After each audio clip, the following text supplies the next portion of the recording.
Welcome to our YouTube channel Tectonic Science.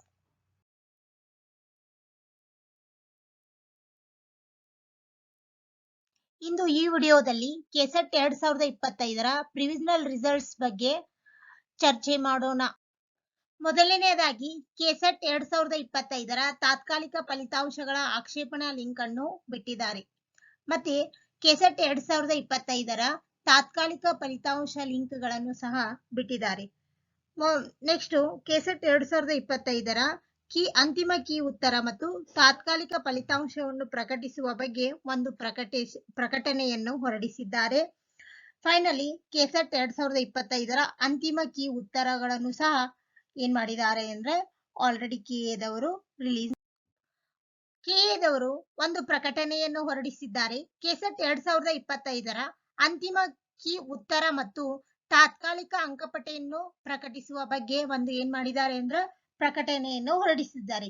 ಈ ಪ್ರಕಟಣೆಯಲ್ಲಿ ಏನಿದೆ ಎನ್ನುವುದನ್ನು ನೀಡಿದ್ದಾರೆ ಎನ್ನುವುದನ್ನು ಸಂಕ್ಷಿಪ್ತವಾಗಿ ನಿಮಗೆ ತಿಳಿಸುವುದಾದರೆ, ನಿಮಗೆಲ್ಲ ಗೊತ್ತಿರುವ ಮಟ್ಟಿಗೆ 2/11/2025ರಂದು ಕೆಸೆಟ್ ಎಕ್ಸಾಮ್ನು ನಡೆಸಲಾಯಿತು.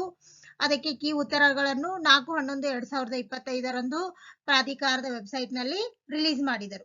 ನೆಕ್ಸ್ಟ್ ಸರದಿ ಉತ್ತರಗಳಿಗೆ ಆಕ್ಷೇಪಣೆಗಳಿದ್ದಲ್ಲಿ 6/11/2025ರ ಸಂಜೆ 5 ಗಂಟೆ ಒಳಗಾಗಿ ಸಲ್ಲಿಸಲು ನಿಮಗೆ ಒಂದು ಅವಕಾಶಗಳನ್ನು ನೀಡಲಾಗಿತ್ತು. ನೆಕ್ಸ್ಟ್ ಪ್ರಕಟಿತ ಕೀ ಉತ್ತರಗಳಿಗೆ ಅಭ್ಯರ್ಥಿಗಳಿಂದ ಸ್ವೀಕೃತ ಆಕ್ಷೇಪಣೆಗಳನ್ನು ವಿಷಯ ತಜ್ಞರ ಸಮಿತಿಯ ಮೂಲಕ ಪರಿಶೀಲಿಸಿ ದಿನಾಂಕ 12/11/2025ರಂದು ಪರಿಷ್ಕೃತ ಅಂದ್ರೆ ರಿವೈಸ್ಡ್ ಕೀ ಉತ್ತರಗಳನ್ನು ಏನ್ ಮಾಡಿದ್ರು ಅಂದ್ರೆ 12/11/2025ರಂದು ರಿಲೀಸ್ ಮಾಡಿದ್ರು. ನೆಕ್ಸ್ಟ್ 15/11/2025ರಂದು ಅಂತಿಮ ಕೀ ಉತ್ತರಗಳನ್ನು ಕೆಇ ವೆಬ್ಸೈಟ್ ನಲ್ಲಿ ಪ್ರಕಟಿಸಲಾಗಿದೆ. ಈ ಅಂತಿಮ ಕೀ ಉತ್ತರಗಳ ಅನ್ವಯ ಅಭ್ಯರ್ಥಿಗಳ ಪರೀಕ್ಷೆಯಲ್ಲಿ ಗಳಿಸಿದ ತಾತ್ಕಾಲಿಕ ಅಂಕಪಟ್ಟಿಯನ್ನು ಪ್ರಾಧಿಕಾರದ ವೆಬ್ಸೈಟ್ ನಲ್ಲಿ ಪ್ರಕಟಿಸಲಾಗಿದ್ದು, ಸರದಿ ತಾತ್ಕಾಲಿಕ ಅಂಕಪಟ್ಟಿಗೆ ಆಕ್ಷೇಪಣೆಗಳಿದ್ದಲ್ಲಿ ಪ್ರಾಧಿಕಾರದ ವೆಬ್ಸೈಟ್ ನಲ್ಲಿ ಒದಗಿಸಲಾದ ಲಿಂಕ್ ಮೂಲಕ 17/11/2025ರ ಮಧ್ಯಾಹ್ನ 12 ಗಂಟೆ ಒಳಗಾಗಿ ಪೂರಕ ದಾಖಲೆಗಳೊಂದಿಗೆ ಆಕ್ಷೇಪಣೆಯನ್ನು ಸಲ್ಲಿಸಬಹುದಾಗಿದೆ ಅಂತ ಏನ್ ಮಾಡಿದ್ದಾರೆ ಎಂದು ಪ್ರಕಟಣೆಯನ್ನು ಹೊರಡಿಸಿದ್ದಾರೆ. ಮತ್ತೆ ಈ ಕೀ ಉತ್ತರಗಳಿಗೆ ಸಂಬಂಧಿಸಿದ ಅಥವಾ ಪೂರಕ ದಾಖಲೆಗಳೇ ಇಲ್ಲದೆ ಸಲ್ಲಿಸಲಾಗುವ ಆಕ್ಷೇಪಣೆಗಳನ್ನು ಏನ್ ಮಾಡಿದ್ದಾರೆ ಅಂದ್ರೆ ಅವರು ಪರಿಗಣಿಸಲಾಗುವುದಿಲ್ಲ ಅಂತ ನಿಮ್ಗೆ ಏನ್ ಮಾಡಿದ್ದಾರೆ ಅಂದ್ರೆ ಒಂದು ಪ್ರಕಟಣೆಯನ್ನು ಹೊರಡಿಸಿದ್ದಾರೆ. ಈ ಒಂದು ಪ್ರಿವಿಷನಲ್ ಕೆಸೆಟ್ 2025ರ ರಿಸಲ್ಟ್ ಶೀಟ್ ಇದು. ಈ ಶೀಟ್ ಅಲ್ಲಿ ನಿಮ್ದು ಅಪ್ಲಿಕೇಶನ್ ನಂಬರ್ನ ಎಂಟರ್ ಮಾಡಬೇಕು, ಮತ್ತೆ ಡೇಟ್ ಆಫ್ ಬರ್ತ್ ಅನ್ನ ಎಂಟರ್ ಮಾಡಿ ಸಬ್ಮಿಟ್ ಮಾಡಿದ್ರಿ ಅಂದ್ರ ನೀವು ಯಾವ ಪೇಪರ್ 1ಕ್ಕ ಮತ್ತೆ ಪೇಪರ್ 2ಕ್ಕ ಎಷ್ಟು ನಿಮ್ದು ಕ್ವಶನ್ಸ್ಗಳು ರೈಟ್ ಆಗಿದೆ ಮತ್ತೆ ಎಷ್ಟು ನೀವು ಮಾರ್ಕ್ಸ್ ಗಳನ್ನು ಪಡೆದಿದ್ದೀರಾ ಅನ್ನುವುದು ಡಿಟೇಲ್ಡ್ ಆಗಿ ಬರುತ್ತೆ. ನೆಕ್ಸ್ಟ್ ಈ ಡಿಟೇಲ್ಡ್ ಅಂತ ಒಂದು ಆಪ್ಷನ್ ಇರುತ್ತೆ, ಅದರ ಮೇಲೆ ಕ್ಲಿಕ್ ಮಾಡಿದ್ರಿ ಅಂದ್ರೆ ನಿಮ್ದು ಯಾವ ಕ್ವಶನ್ಸ್ ರೈಟ್ ಆಗಿದೆ ಯಾವ ಕ್ವಶನ್ ರಾಂಗ್ ಆಗಿದೆ ಅನ್ನೋದು ಸಹ ನಿಮಗೆ ಏನಾಗುತ್ತೆ ಅಂದ್ರೆ ಅಲ್ಲಿ ವ್ಯೂ ಆಗುತ್ತೆ. ಫೈನಲಿ ಇದು ಪ್ರಿವಿಷನಲ್ ಸ್ಕೋರ್ ಅಬ್ಜೆಕ್ಷನ್ ಫಾರ್ಮ್ ಕೆಸೆಟ್ 2025ರ ಒಂದು ಅಬ್ಜೆಕ್ಷನ್ ಫಾರ್ಮ್.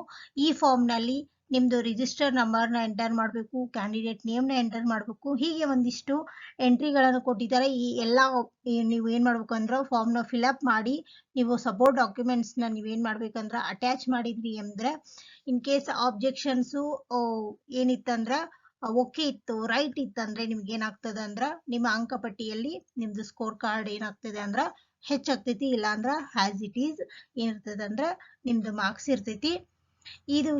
ಇದೆಲ್ಲ ಏನಂದ್ರ ಕೆಸೆಟ್ 2025ರ ಪ್ರೊವಿಷನಲ್ ಒಂದು ಆನ್ಸರ್ ಕೀಗಳನ್ನು ಚೆಕ್ ಮಾಡುವ ಬಗ್ಗೆ ಮತ್ತೆ ಕೀ ಉತ್ತರಗಳನ್ನು ನೀವು ಚೆಕ್ ಮಾಡೋದರ ಬಗ್ಗೆ ಮತ್ತೆ ಆಬ್ಜೆಕ್ಷನ್ ಫಾರ್ಮ್ ನ ಫೈಲ್ ಮಾಡೋದರ ಬಗ್ಗೆ ಒಂದಿಷ್ಟು ಮಾಹಿತಿಯನ್ನು ನಿಮಗೆ ನೀಡಿದ್ದೇನೆ. ನಿಮಗೆ ಈ ಒಂದು ಕಟ್ ಆಫ್ ಎಷ್ಟಕ್ಕೆ ನಿಲ್ಬಹುದು ಅನ್ನೋದ್ರ ಬಗ್ಗೆ ಮುಂದಿನ ವಿಡಿಯೋದಲ್ಲಿ ಹೇಳ್ತೀನಿ. ಐ ಥಿಂಕ್ ಈ ಒಂದು ಇನ್ನೊಂದು 3-4 ಡೇಸ್ ಅಲ್ಲಿ ನಿಮ್ದು ರಿಸಲ್ಟ್ ಅನೌನ್ಸ್ ಆಗ್ಬಹುದು ಅಂತ ಅನ್ಕೊಂತೀನಿ. ಎಲ್ಲರಿಗೂ all the best your result. Thank you for watching. Like, share and subscribe our channel.